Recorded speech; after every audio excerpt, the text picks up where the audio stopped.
Hello student, मैं पढ़ाने जा रहा हूँ आज क्लास 10 का मैथ। और मैथ में भी हम लोग पढ़ेंगे कि मैथ में कौन कौन सा जो टॉपिक है, यानी कि मैथ के सिलेबस से कौन सा टॉपिक हटाया गया उसके बारे में हम लोग पढ़ने जा रहे हैं। ठीक है, देखते हैं क्या क्या हटाया गया है। अब 30% सिलेबस कम किया गया है, हम सभी जानते हैं। सरकार की ये मंशा है, सरकार की ये इच्छा है कि बच्चों को कम लोड दिया जाए, कम पढ़ाया जाए। ठीक है, आइए देखते हैं। सबसे पहले यूनिट नंबर 1 पूरा पढ़ना होता है। यूनिट नंबर 2 पे बात करेंगे तो यूनिट नंबर 2 में नाम है इसका बीजगणित, इंग्लिश में इसको अलजेब्रा भी कहते हैं। और इसमें हम देखेंगे क्या क्या हमको नहीं पढ़ना है। क्या नहीं पढ़ना है भाई, चेक करते हैं। अब बहुपद के शून्यंक, हमको शून्यंक नहीं पढ़ना है। शून्यंक बोले तो भाई क्या होता है, वही एक्स का जो मान हम लोग निकालते हैं, X square plus B X plus C में ये बहुपद है, द्विघात बहुपद है। और द्विघात बहुपद में एक्स के दो वैल्यू आते हैं, एक का नाम होता है अल्फा और एक का नाम होता है बीटा। हमें अल्फा और बीटा नहीं निकालना है। ठीक है, आगे क्या नहीं पढ़ना है, तो जो शून्यंक होते हैं, ठीक है, मतलब अल्फा और बीटा, और जो बहुपद के गुणांक होते हैं, कौन कौन से गुणांक, ए बी सी, ये सब दोनों में हमको संबंध नहीं पढ़ना है। कहने का मतलब हम जानते हैं कि alpha plus beta equal to minus B by A होता है, नहीं पढ़ना है इसको। हम और भी जानते हैं कि alpha into beta equal to C by A होता है, ये भी नहीं पढ़ना है। बच्चे हैं, ज्यादा पढ़ेंगे नुकसान करेगा, इसीलिए इसको कम कर दिया गया है। तो देखते हैं क्या क्या नहीं पढ़ना है। बहुपद के शून्यंक, द्विघात बहुपदों के गुणांकों और क्या शून्यंकों के मध्य संबंध, बहुपदों के लिए विभाजन एल्गोरिथम का जो कथन है, विभाजन एल्गोरिथम का कथन, ध्यान से सुनना क्या बोला जा रहा है, विभाजन एल्गोरिथम का कथन तथा उस पर सामान्य प्रश्न नहीं पूछे जाएंगे। ठीक है, इकाई नंबर 2 में पहला टॉपिक में बहुपद में क्या क्या नहीं पढ़ना था ये हम जान चुके हैं, हम समझ चुके हैं। इकाई नंबर 2 में एक और टॉपिक आता है, नाम है उसका समांतर श्रेणी।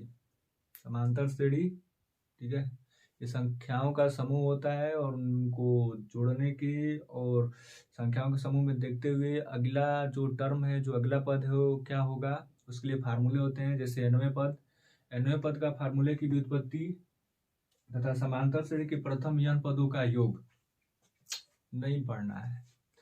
आगे क्या नहीं पढ़ना है हमको, सामान्य जीवन पर आधारित प्रश्नों को हल करने के लिए इसका अनुप्रयोग। समांतर श्रेणी कहने का मतलब पढ़ना ही नहीं है, खत्म है, सिलेबस में नहीं है, इसको हटा दिया है सरकार। फिर यूनिट नंबर 4 पे डायरेक्ट 2 के बाद यूनिट नंबर 4 थर्ड वाले हमको पढ़ना है।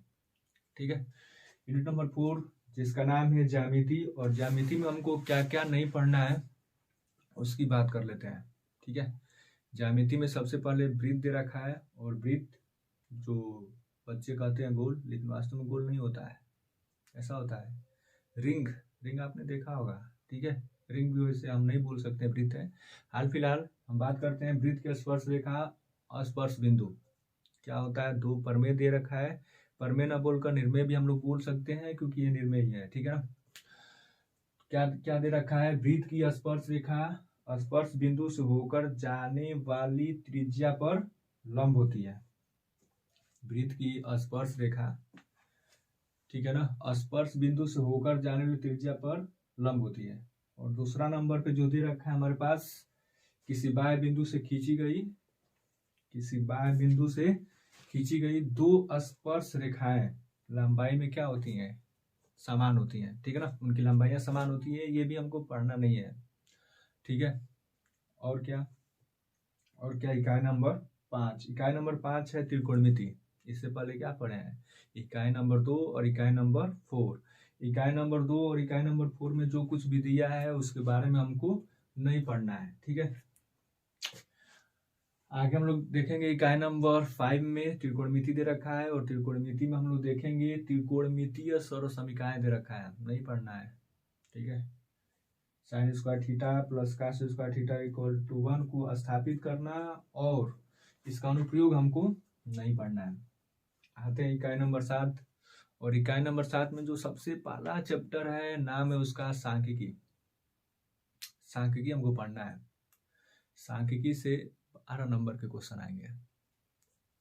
स्कोर उसका वेटेज ज़्यादा है, इसलिए सांख्यिकी को परीक्षा में पढ़कर जाना। बहुत कठिन सवाल नहीं है, ठीक है, बहुत ही आसान है। कैलकुलेशन पे ध्यान देना। कैलकुलेशन जोड़ने घटाने गुणा करने में दिक्कतें आ सकती हैं, प्रैक्टिस कर लेना। और प्रैक्टिस करके जाओगे पक्का 100%, कोई हरा नहीं सकता, ठीक है। आगे देखते हैं क्या क्या नहीं पढ़ना है। तो सांख्यिकी तो हमको पढ़ना है, लेकिन दूसरे नंबर पे एक चैप्टर आता है प्रायिकता, प्रोबेबिलिटी, ठीक है। प्रोबेबिलिटी हमको नहीं पढ़ना है। क्या क्या नहीं पढ़ना है, प्रोबेबिलिटी में क्या क्या दिया था हमारे सिलेबस में? हमारे सिलेबस में दिया था प्रायिकता की सैद्धांतिक परिभाषा, ये नहीं पढ़ना है। और एकल घटना पर आधारित सामान्य प्रश्न, आसान भाषा में बोले तो जो लिखा है उसको नहीं पढ़ना है, ठीक है। बाकी की जो हमारे सिलेबस में दिए हैं उनको तो पढ़ना है। पढ़ेंगे तभी तो जीतेंगे, नहीं पढ़ेंगे तो नहीं जीतेंगे, ठीक है।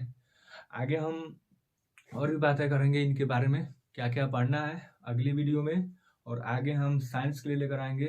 तब तक के लिए बाय बाय।